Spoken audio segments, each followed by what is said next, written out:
બાજુમાં તેમ કહી જાવ. આપણે રામ બાયોટેક કંપનીનું જે NPK ખાતર આપણે વાપર્યું છે રિઝલ્ટ તમને કેવું લાગ્યું? રિઝલ્ટ સારું. ખેડૂતો માટે તો યુઝ કરે, બીજા ખેડૂત મેં તો યુઝ કર્યું જ છે, બરોબર. પણ બીજા ખેડૂત યુઝ કરે તો ફાયદા માટે છે. તો આમાં પહેલા ડીએપી ને આ ડીએપી ફેર છે અત્યારે. હા, બરોબર. અને ઓર્ગેનિક જમીનને નુકસાન ન કરે અને ખાવા પીવા કોઈ પણ હેલ્ધી, હા, એના માટે સસ્તું ને સારું, ખેડૂતો માટે ફાયદારૂપ છે. બરોબર છે. આમાં રિઝલ્ટ તો તમને પરફેક્ટ બરોબર છે ને? જે ડીએપી આવે છે કેમિકલ વાળું આવે છે એની કરતા ઓર્ગેનિક ના તમને ફાયદો થયો ને? 100% રિઝલ્ટ. આવ્યા પછી બીજા જ દિવસે મેં પાછો તરત એગ્રોમ રિપોર્ટ આપ્યો.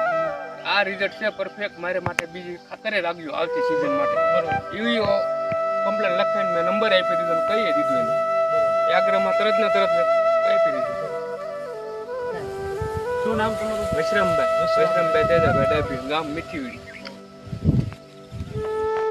ખબર છે નથી નાખ્યું. નથી જ નાખ્યું, મેં એક જ નાખ્યું.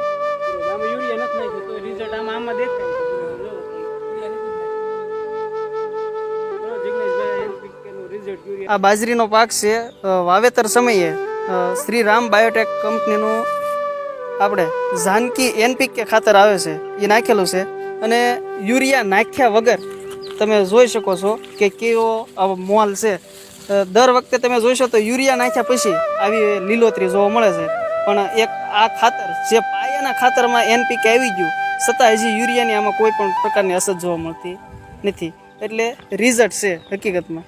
વિશ્રામભાઈ, આમાં યુરિયા હકીકત નથી આવેલું ને? હકીકત એવું નથી, નાખવાનું છે 2 દિવસ સમયમાં, પણ વરસાદ ઝીણો ઝીણો એટલે ખાતર નથી નાખ્યું. નાખવાનું છે આજ નાખીએ, કાલ નાખીએ, ના ઠેલી પડી છે લાવીને, સાટા આવે એ પ્રમાણે નાખીએ.